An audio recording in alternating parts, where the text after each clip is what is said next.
नमस्कार, स्वागत है आपका जीवन 24 में। मैं हूं आपके साथ प्रियांश। 19 अप्रैल और 26 अप्रैल के बाद अब तीसरे चरण का चुनाव 7 मई को होने जा रहा है। 94 सीटों पर यह चुनाव होने जा रहा है, जिसमें खास तौर पर उत्तर प्रदेश के मैनपुरी और गुजरात के गांधीनगर की सीट पर सभी की नजर होगी।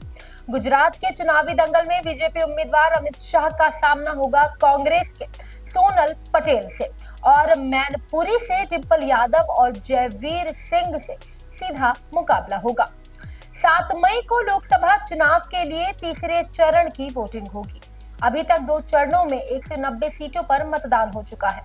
पहले चरण में 19 अप्रैल को 66.14% वोटिंग हुई थी, 66.71% मतदान हुआ था।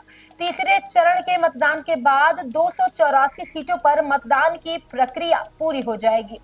इन 3 फेज के रुझान से अगली सरकार का रुख तय हो जाएगा। सभी राजनीतिक दलों अभी तक हुई वोटिंग में बढ़त बनाने का दावा कर रही है।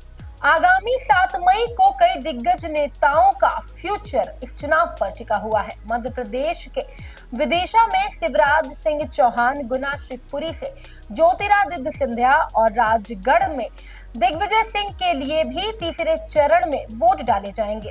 छत्तीसगढ़ की कोरबा और रायपुर जैसी कई हाई प्रोफाइल सीटों पर 7 मई को वोटिंग होगी, जहां से सरोज पांडे और बृजमोहन अग्रवाल चुनाव लड़ रहे हैं। यूपी में मुलायम परिवार के अक्षय यादव, डिंपल यादव, आदित्य यादव के भाग्य का फैसला भी गुरुवार को ही होगा। आगरा में एसपी सिंह बघेल और एटा में राजवीर सिंह की सीटों पर थर्ड फेज में मतदान होगा। 7 मई को महाराष्ट्र की 11 लोकसभा सीटों पर भी वोट डाले जाएंगे। बारामती सीट पर वोटिंग होगी, जहां सुनेत्रा पवार और सुप्रिया सुले के बीच कड़ा मुकाबला देखने को मिलेगा। महाराष्ट्र में नारायण राणे और अनंत गीते की सीटों पर भी वोटिंग होगी। गुजरात की सभी 26 सीटों पर भी तीसरे चरण में मतदान होगा। गुजरात की गांधीनगर सीट से अमित शाह बीजेपी के उम्मीदवार है। बंगाल में 4 सीटों पर होगा चुनावी मुकाबला। मालदा उत्तर, मालदा दक्षिण, जंगीरपुर और मुर्शिदाबाद में 7 मई को मतदान होना है।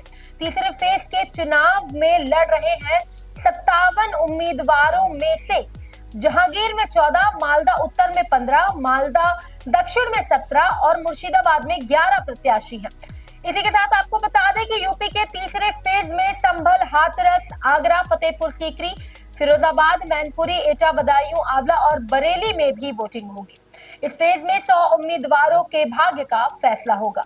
1.88 करोड़ मतदाता मतदान करेंगे, जिसमें 1 करोड़ से अधिक पुरुष मतदाता है और 87 लाख से अधिक मतदाता महिलाएं हैं।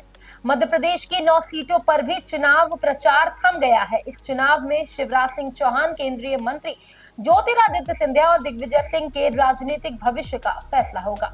यहाँ मुरैना, भिंड, ग्वालियर, गुना, सागर, विदिशा, भोपाल, राजगढ़ और बैतूल सीट पर वोटिंग होगी। भाजपा मध्य प्रदेश में क्लीन स्वीप की उम्मीद कर रही है।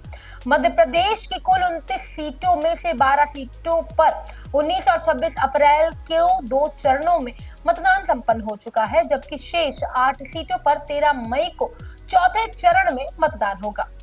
महाराष्ट्र की 48 लोकसभा सीटों में से 11 सीटों पर भी 7 मई को मतदान होना है। इसमें बारामती सीट भी शामिल है, जहां शरद पवार की बेटी सुप्रिया सुले का मुकाबला महाराष्ट्र के उप मुख्यमंत्री अजित पवार की पत्नी सुनेत्रा पवार से है। तीसरे चरण में बारामती, रायगढ़, उस्मानाबाद, लातूर, सोलापुर, माधा, सांगली, सतारा, रत्नागिरी, सिंधुदुर्ग, कोल्हापुर और हतांगड़े में भी वोटिंग होगी।